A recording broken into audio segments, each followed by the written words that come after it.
Rahman Rahim, Assalamu alaikum wa rahmatullah. La taghdab wa lakal jannah. C'est la recommandation du prophète sallallahu alayhi wa sallam à cet homme qui est venu le voir en l'interpellant, en lui disant Ya Rasulallah, donne-moi un conseil. Le prophète lui dit La taghdab, ne te mets pas en colère. Il réitère sa demande Ya Rasulallah, donne-moi un autre conseil. La taghdab, ne te mets pas en colère. Il réitère ses propos et le prophète de conclure La taghdab, ne te mets pas en colère. Et dans une version La taghdab wa lakal jannah, ne te mets pas en colère et tu gagneras le paradis. Tout simplement parce que maîtriser sa colère, c'est quelque chose de très difficile. Ça demande un effort considérable. Et plus l'effort est considérable, plus la récompense est grande. Le prophète lui dit ne te mets pas en colère et tu gagneras le paradis. Et vous savez toutes et tous que celles et ceux qui atterrissent en prison, celles et ceux qui ont été poussés à tuer, celles et ceux qui ont été amenés à divorcer, celles et ceux qui, souvent la cause ça a été al-ghadab, la colère. Cette chose aimée par Shaitan. Car quand tu es en colère, tu as une certaine emprise satanique.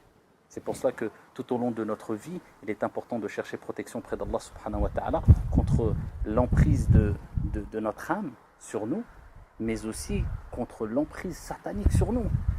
C'est pour cela que quand le prophète sallallahu alayhi wa sallam a vu deux compagnons, c'est des compagnons, que dire de nous? Nous ne sommes pas des anges, les compagnons n'étaient pas infaillibles, n'étaient pas des anges aussi. La colère peut nous toucher toutes et tous. Il voit deux compagnons se disputer, jusqu'à ce qu'un compagnon avait le visage rouge, était très en colère. Le prophète dit, je connais une parole qui le calmerait. Et il dit, c'est « A'udhu billahi minash shaytanir rajim ». Je cherche protection près d'Allah subhanahu wa ta'ala contre l'emprise satanique, contre le shaytan. Car c'est une emprise satanique aussi. Le fait d'être en colère, on a une certaine emprise satanique. C'est pour cela qu'il faut chercher protection près d'Allah contre le shaytan.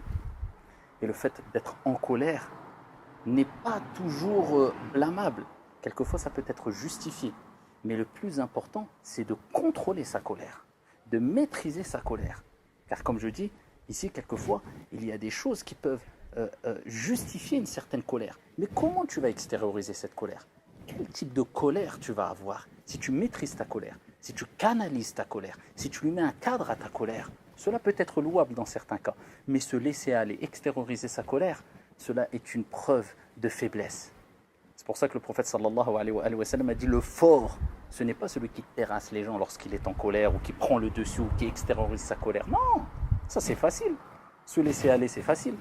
Mais le fort, c'est celui qui maîtrise sa colère lorsqu'il est en colère. Celui-là, c'est le fort.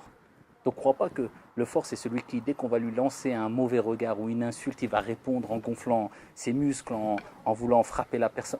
Celui-là, c'est un faible parce qu'il s'est laissé aller, il n'a pas fait d'effort. Le fort, c'est celui qui maîtrise sa colère lorsqu'il est en colère. Et cela ne veut pas dire se laisser écraser. Ne pas confondre bon comportement avec faiblesse. Non, c'est une force. Tu pourrais extérioriser ta colère. Tu sais que tu pourrais causer même des dégâts. Mais tu te dis non. Moi, ce qui m'est demandé, c'est de retenir ma colère, de maîtriser ma colère. Et c'est comme ça qu'était le prophète sallallahu alayhi wa sallam. Il ne vivait pas simplement dans la théorie, mais dans la pratique, alayhi salatu wa sallam. Mais c'était un prophète et un messager. Imaginez-vous le prophète, alayhi salatu wa sallam. Un jour, un homme, comme Anas radiyallahu anhu arda l'a rapporté, est venu l'interpeller, c'était un bédouin.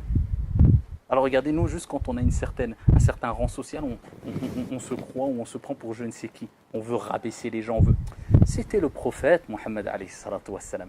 Un bédouin vient, le prophète avait une sorte de manteau de Najran, et il l'avait sur lui, le bédouin vient, il saisit le manteau du prophète alayhi salatu wassalam avec force jusqu'à ce qu'il lui a laissé des traces. Et il lui dit, donne-moi une part de ce que Allah subhanahu wa ta'ala t'a donné. Combien? Qu'est-ce qu'a dit le prophète? Comment réagit le prophète? Alayhi salatu wassalam. Laqad kana lakum fi rasulillahi uswatun hasana. Vous avez certes un excellent exemple dans le comportement, la moralité du prophète alayhi salatu wassalam. Le prophète se tourne vers lui et sourit. Le prophète il sourit et il dit donnez-lui ce qu'il veut. Parce qu'il savait qu'il n'y avait pas d'intérêt de lui causer du tort ou de répondre au mal par le mal. Lui, il regardait alayhi salatu wassalam les conséquences des actes. Contrairement à nous qui on se base simplement sur le moment T. Mais on ne regarde pas les conséquences, on ne voit pas loin. On manque de perspicacité, de basira. Son but, c'était de gagner les cœurs. Donnez-lui ce qu'il veut. Et le prophète, alayhi salatu wassalam, cerise sur le gâteau, il sourit, alayhi salatu wassalam. Voilà comment on doit réagir en suivant le modèle du prophète, car le prophète alayhi salatu wassalam a dit: il n'y a pas une chose accompagnée d'indulgence, de douceur, sans que cette chose, ce comportement, cette situation ne s'embellisse. Et il dit alayhi salatu wassalam: il n'y a pas une chose accompagnée de dureté, sans que cette situation, ce comportement ne soit enlaidi. Et pour maîtriser sa colère, non seulement il est bon de dire A'udhu billahi minash shaytanir rajim, mais le prophète nous a dit aussi: quand tu es en colère, assis-toi. Si tu es assis, allonge-toi.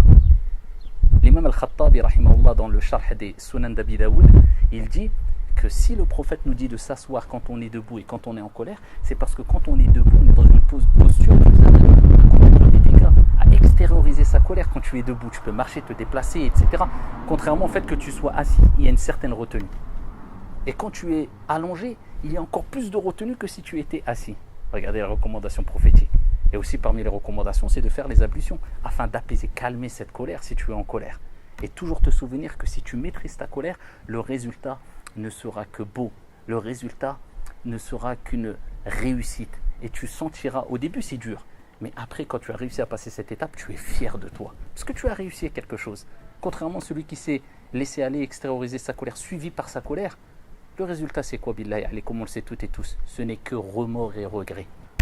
Et souvent il est trop tard, contrairement à celui qui va retenir sa colère, maîtriser sa colère. C'est celui-là le fort, comme le prophète alayhi salatu wassalam a dit, il sentira une certaine fierté, une certaine force. Et c'est ça la force, de retenir sa colère quand on t'insulte, quand on te provoque, mais sans montrer un signe de faiblesse. Sans montrer un signe de faiblesse, non, ce n'est pas de la faiblesse. Mais en rappelant que ça ne vaut pas le coup, il n'y a aucun intérêt, les conséquences sont mauvaises. Je ne réponds pas au mal par le mal, mais j'évite le mal avec intelligence et en contenant ma colère. Toujours garder le calme, la sérénité. Et je répète, ça ne veut pas dire se laisser écraser, mais montrer qu'on détient une certaine force qui nous permettra de gagner le paradis, Inch'Allah, comme le prophète a dit, La taghdab wala kal jannah. Ne te mets pas en colère et tu gagneras le paradis. Envers les personnes autour de toi, ton épouse, l'épouse envers l'époux, envers les enfants, toujours contrôler sa colère, bien que ça soit difficile. Barakallahu fina wa fikum.